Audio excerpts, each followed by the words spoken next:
Media Vietnam secara terang-terangan menyatakan bahwa kehadiran Mads Hilgers di timnas Indonesia membuat negara-negara Asia Tenggara merasa cemas. Pandangan ini muncul setelah penampilan gemilang Hilgers saat membantu FC20 menahan Manchester United dengan skor 1-1 di Liga Eropa. Dalam pertandingan yang berlangsung di Old Trafford tersebut, Manchester United mencetak gol lewat Christian Eriksen. Sementara FC20 membalas melalui Sam Lammers di menit ke-68. Mads Hilgers bermain sebagai starter selama 90 menit penuh, dan mencatatkan 15 aksi bertahan, terbanyak di antara bek FC20 lainnya. Calon pemain termahal timnas Indonesia ini melakukan 8 kali sapuan, 2 intercept, 4 kali memenangkan duel, dan memiliki tingkat akurasi umpan sebesar 92%. Melihat performa cemerlang tersebut, media Vietnam, Soha, menyatakan bahwa kehadiran Hilgers menjadi ancaman bagi lawan-lawan timnas Indonesia, termasuk Vietnam. Soha juga menekankan bahwa penampilan Hilgers dalam menahan imbang Manchester United adalah pencapaian yang harus diwaspadai oleh negara-negara Asia Tenggara. Sebelum kehadiran Hilgers, timnas Indonesia sebenarnya sudah tampil sangat baik dengan mayoritas pemain naturalisasi. Pada putaran ketiga kualifikasi Piala Dunia 2026 zona Asia, Indonesia yang diperkuat Zai Zez dan rekan-rekannya mampu 2 kali menahan imbang tim besar seperti Arab Saudi dan Australia. Dengan potensi hadirnya Hilgers di skuad, Soha berpendapat, tidak mengherankan jika Indonesia kembali meraih prestasi gemilang di kualifikasi Piala Dunia 2026. Bahkan, media tersebut tidak ragu menyebut bahwa kehadiran Hilgers akan membuat tim-tim ASEAN merasa gentar. Menurut Soha, sulit membayangkan ada tim di Asia Tenggara, baik itu Vietnam, Thailand, atau Malaysia, yang mampu menghentikan timnas Indonesia jika mereka diperkuat oleh Hilgers. Media Vietnam itu juga menambahkan bahwa Indonesia kini memiliki sejumlah pemain naturalisasi berkualitas tinggi, dengan Mads Hilgers sebagai puncaknya, yang membuat seluruh negara di Asia Tenggara merasa khawatir.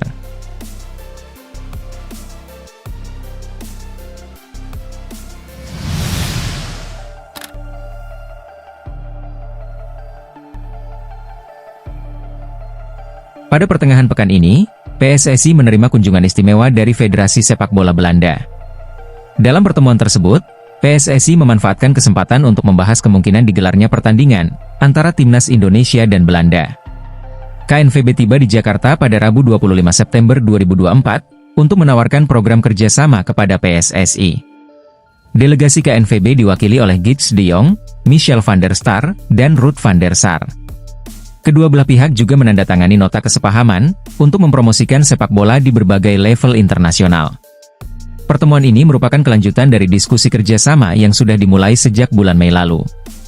Ketua Umum PSSI, Erick Thohir, menyatakan bahwa tergantung hasil kualifikasi, tahun depan PSSI mungkin bisa mengundang timnas senior Belanda secara profesional, seperti ketika mengundang Argentina.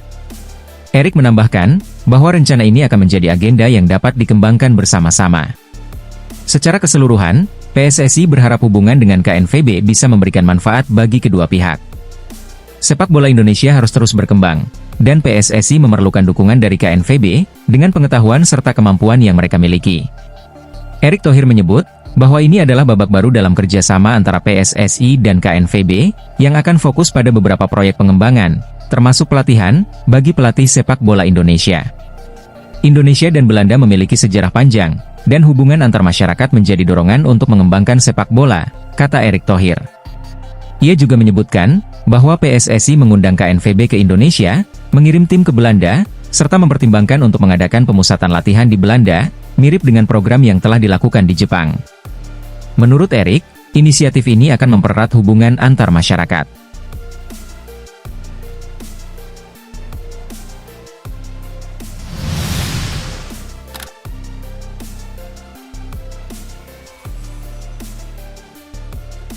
Timnas Malaysia akan bertanding melawan India pada laga FIFA Matchday bulan November mendatang. Informasi ini diumumkan secara resmi oleh Federasi Sepak Bola Malaysia melalui situs resmi mereka.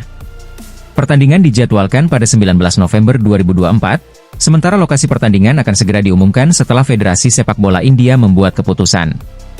FAM telah memastikan bahwa skuad Harimau Malaya yang dipimpin oleh Pau Marty akan bertolak untuk pertandingan internasional Tier 1 melawan India pada Selasa 19 November 2024, bunyi pernyataan resmi FAM. Pertandingan ini menjadi kesempatan penting bagi skuad Harimau Malaya untuk meningkatkan peringkat FIFA mereka. Saat ini, tim asuhan Pau Marty berada di peringkat ke-132 dunia, berdasarkan data dari Football Ranking, sementara India berada di posisi ke-126. Berdasarkan perbedaan peringkat tersebut, Malaysia berpotensi meraih poin signifikan jika berhasil menang, mengingat pertandingan ini merupakan bagian dari kalender FIFA Matchday. Kemenangan dalam laga ini akan membuka peluang Malaysia untuk menyusul peringkat timnas Indonesia, yang saat ini berada di posisi ke-129 dunia. Saat ini, timnas Malaysia mengumpulkan 1.117,64 poin. Sementara Indonesia memiliki 1.124,17 poin. Malaysia juga memiliki kepercayaan diri menjelang laga melawan India.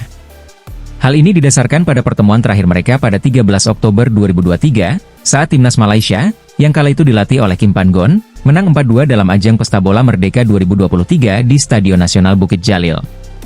Selain itu, mereka juga memiliki catatan positif di laga tandang, dengan hasil imbang 1-1 saat dilatih oleh Raja Gobal pada tahun 2011.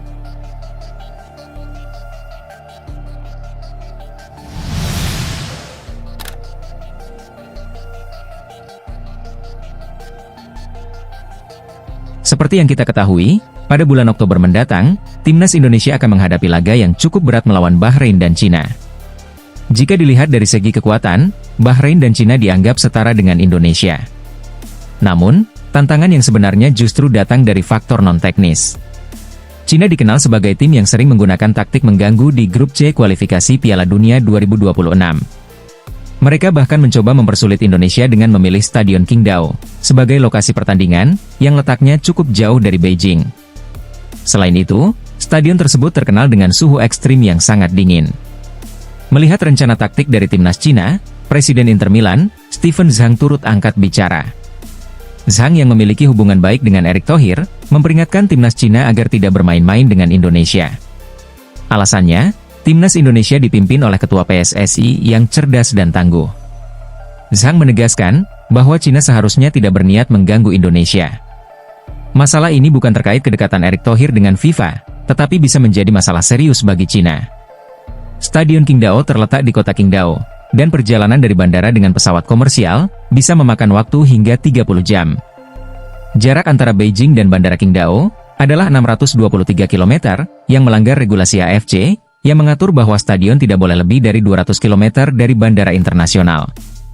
PSSI bisa melaporkan hal ini ke AFC, yang berpotensi membuat Cina dihukum. Taktik Cina ini bahkan mendapat perhatian media Jepang, yang menyebut tindakan Cina sebagai hal yang menyedihkan. Mereka merasa Cina seharusnya lebih percaya diri menghadapi Indonesia, terutama karena dalam 5 pertemuan terakhir, Indonesia belum pernah menang. Meskipun demikian, melihat kekuatan skuad Garuda saat ini, wajar jika Cina merasa khawatir, terutama setelah mereka belum meraih 1 poin pun di putaran ketiga, setelah dihancurkan Jepang 7-0, dan kalah 2-1 dari Arab Saudi. Steven Zhang, yang juga warga negara Cina dan dekat dengan Erick Thohir, memperingatkan bahwa Indonesia bisa membalas dengan lebih kejam saat bermain di kandang.